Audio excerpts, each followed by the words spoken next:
गुरुदेव बृहस्पति का महापरिवर्तन। कर्क राशि 13 साल बाद होंगे ये बड़े परिवर्तन। यह एक काम जरूर कर लेना, तूफान की तरह होगा भाग्योदय। जी हाँ दोस्तों, ओम नमः शिवाय। दोस्तों, आपका हमारे चैनल पर स्वागत है।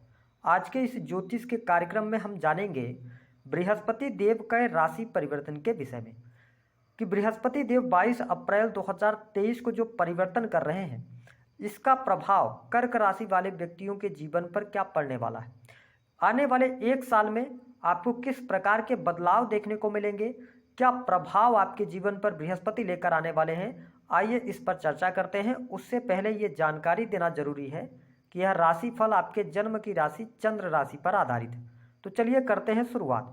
और सबसे पहले ये जानते हैं कि बृहस्पति का जो गोचर हो रहा है यह कब से लेकर कब तक के लिए होगा।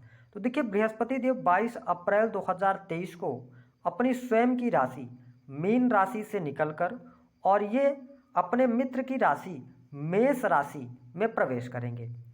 मंगल की राशि होती है मेष, और यहाँ पर राहु देव ऑलरेडी विद्यमान रहेंगे, जो कि 30 अक्टूबर 2023 तक राहु गुरु का चांडाल योग बनेगा। 30 अक्टूबर के बाद राहु अपना ट्रांजिट करेंगे, गुरु राहु से मुक्त हो जाएंगे और कुछ समय के लिए वक्री भी रहेंगे। हालांकि उसके लिए हम अलग से कार्यक्रम आपके लिए लेके आएंगे। लेकिन अगर हम ओवरऑल स्थिति की बात करें कि इस एक वर्ष में 1 मई 2024 तक बृहस्पति का क्या प्रभाव आपके जीवन पर होगा, चलिए जानते हैं। देखिए, कर्क राशि के जातकों बृहस्पति देव आपके छठे भाव और नवम भाव के स्वामी बनते हैं। देखिए, जन्म कुंडली का जो छठा घर होता है यह अच्छा नहीं माना जाता, क्योंकि इसे रोग ऋण और शत्रु का भाव कहा जाता है। वही जो नवम भाव होता है यह आपके भाग्य, पिता, लंबी दूरी की यात्राएं, उच्च शिक्षा का माना जाता है। अब देखिए, इन दोनों भावों के स्वामी होकर और गुरुदेव बृहस्पति आपके 10वें भाव में गोचर करने वाले हैं और आपके लिए बहुत ही अच्छे परिणाम देते हैं, आपके लिए योग कारक होते हैं, जिसके परिणाम स्वरूप बृहस्पति की इस गोचर अवधि के दौरान आपके जीवन में बड़े परिवर्तन आपको देखने को मिलने वाले हैं। क्योंकि 10वें भाव में आकर ये आपके कार्य क्षेत्र में बड़ा बदलाव लेकर आने वाले होंगे। जो जातक सरकारी क्षेत्र से जुड़े हुए हैं उनके लिए यह समय अवधि बहुत अच्छी रहने वाली है। कार्यस्थल पर वरिष्ठ अधिकारियों का पूर्ण रूप से आपको सहयोग मिलेगा और आप पूरे तन मन धन से अपने कार्य को करते हुए नजर आएंगे। साथ ही यदि देखा जाए तो बृहस्पति देव यहाँ पर बैठकर यदि आप प्राइवेट सेक्टर के अंदर किसी भी प्रकार का जॉब कर रहे हैं, आप कर्क राशि वाले हैं, परिवर्तन की तरफ बढ़ना चाहते हैं, आप काफ़ी लंबे समय से एक ही जॉब में थे लेकिन अब चेंज करना चाहते हो, तो यह समय अवधि आपके लिए अच्छी है। लेकिन ध्यान क्या रखना होगा कि मई और जून के महीने तक राहु गुरु का जो चांडाल योग होगा यह ज़्यादा प्रभावी रहेगा। तो आपको कोशिश ये करनी चाहिए कि कार्य क्षेत्र में यदि आप बड़ा बदलाव करना चाहते हैं, परिवर्तन लेके आना चाहते हैं, नौकरी में हो, तो आपको परिवर्तन से थोड़ा सा भी इंतजार करना चाहिए। जून के बाद आप परिवर्तन कर सकते हैं, आपके लिए बहुत ही अच्छा रहेगा।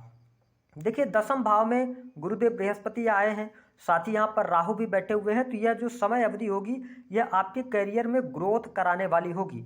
करियर के मामले में भाग्य का भी पूर्ण रूप से आपको सहयोग अवश्य प्राप्त होने वाला है। इसके साथ ही बृहस्पति 10वें भाव में बैठकर इनकी पंचम दृष्टि आपके वाणी भाव पर पड़ने जा रही है। तो ये स्थिति आपके लिए बहुत ही बेटर हो जाएगी उन लोगों के लिए जो वाणी कंसल्टेंसी से जुड़ा कार्य करते हैं। आपका कोई भी ऐसा कार्य है जिसमें आप स्पीच देते हैं, समझाने सलाह देने का कार्य करते हैं, तो यह समय अवधि 1 साल की आपके लिए बहुत ही अच्छी रहेगी। वाणी आपकी प्रभावशाली रहेगी, आप अपनी मीठी वाणी से अपनी बातों को मनवा लेंगे।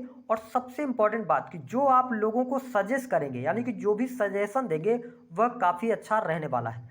इसके साथ ही आपको इस एक बात का ध्यान रखना होगा कि राहु भी गुरु के साथ में है, तो आपको अप्रैल से लेकर और अक्टूबर के मध्य तक पारिवारिक जीवन के अंदर सामंजस्य बनाकर चलने की सलाह ग्रह सितारे दे रहे हैं। साथ ही आपके ऊपर शनि की ढैया भी चल रही है, तो शनि की भी दृष्टि आपके सेकंड हाउस पर रहेगी। हालांकि जो निगेटिविटी मिलनी है वो नहीं मिलेगी, क्योंकि बृहस्पति अपने मित्र की राशि को देख रहे हैं, तो अच्छी स्थिति है। साथ ही आपका द्वितीय भाव जो होता है वह आपके खान पान का होता है, तो आपको खान पान को लेकर सचेत रहना है, आपको सात्विक बने रहना है। क्योंकि राहु और गुरु की युति, कई बार अगर आप मांस मदिरा वगैरह का सेवन करते हो तो ये निगेटिव इम्पैक्ट आपके हेल्थ पर डाल सकता है। इस चीज़ का आपको ध्यान रखना चाहिए। यदि हम देखें तो जो हमारे कर्क राशि वाले जातक सरकारी क्षेत्र के अंदर नौकरी कर रहे थे, आपके नौकरी में कोई एलिगेशंस लगा हुआ था, तो आप देखेंगे कि आपके सामने कोई ना कोई अपॉर्चुनिटी आएगी, या उन जो आपके एलिगेशंस थे उन एलिगेशंस से आप बाहर निकल जाएंगे।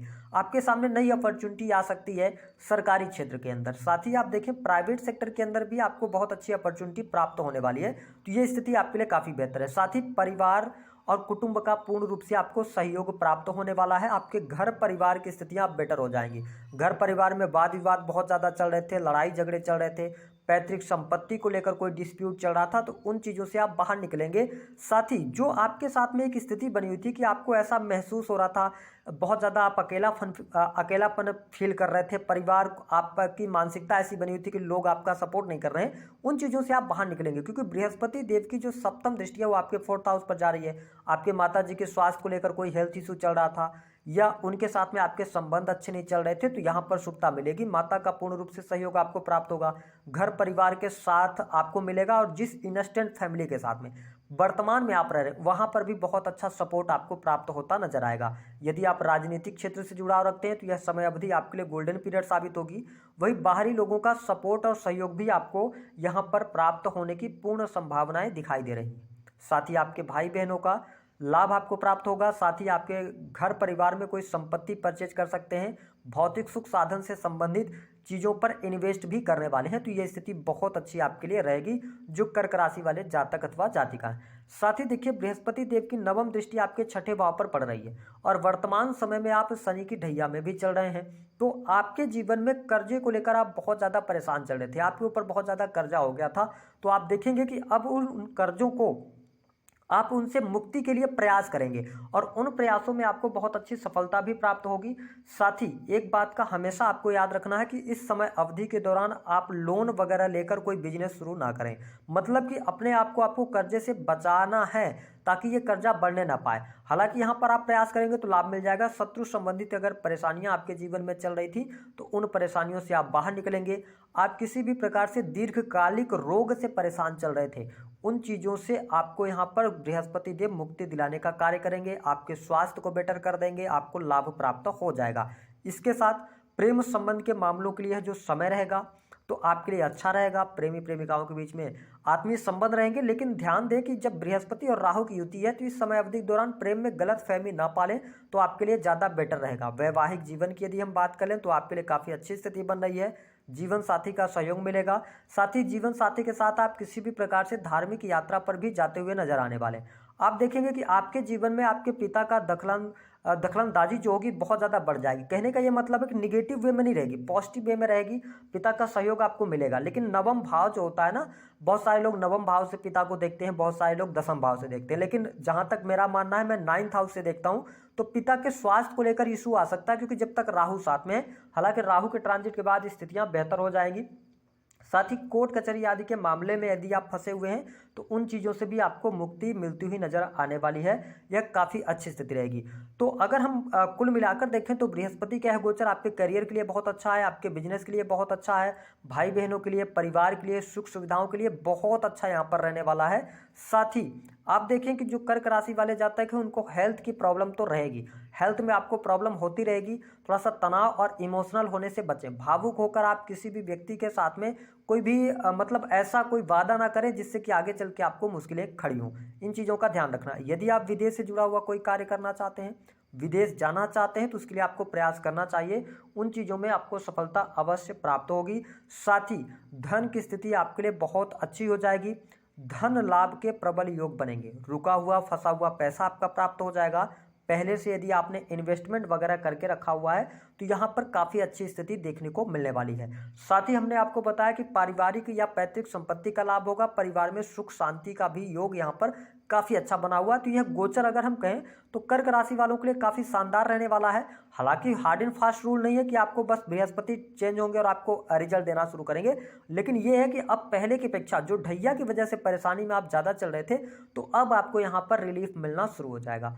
उपाय क्या करना है, कौन सा एक काम करना है, देखिए बहुत ही ध्यान से इस बात को ध्यान रखिएगा और इस उपाय को आप कर लीजिएगा। अगर यहाँ तक वीडियो देख रहे हैं, करना क्या रहेगा, आपको बृहस्पतिवार के दिन, जैसे बृहस्पति का राशि परिवर्तन हो जाता है 22 अप्रैल के बाद, आपको लेना है थोड़ी सी दही और उसमें डालना है आपको 7 बूंद गंगा जल के, है ना, या गंगा जल आप 1 चम्मच के आसपास भी डाल सकते हैं। इसके साथ उसमें डालनी है थोड़ी सी हल्दी और थोड़ा सा केसर, इन सभी का पेस्ट करके, और उसके बाद आप अपने पूरे शरीर में लगाएं, लेप लगा लें और उसके बाद जाकर आप नहा लें। इस उपाय को लगातार आपको 3 बृहस्पतिवार करना है। यदि आपके जीवन में धन संबंधी समस्या, संतान संबंधी समस्या, नौकरी, कैरियर, हेल्थ, किसी भी प्रकार की समस्या चल रही है तो आप इस उपाय को लगातार 7 बार या 11 बार भी कर सकते हैं। आपको रिजल्ट बहुत तेजी से देखने को मिलेंगे। तो दी गई जानकारी पसंद आई है तो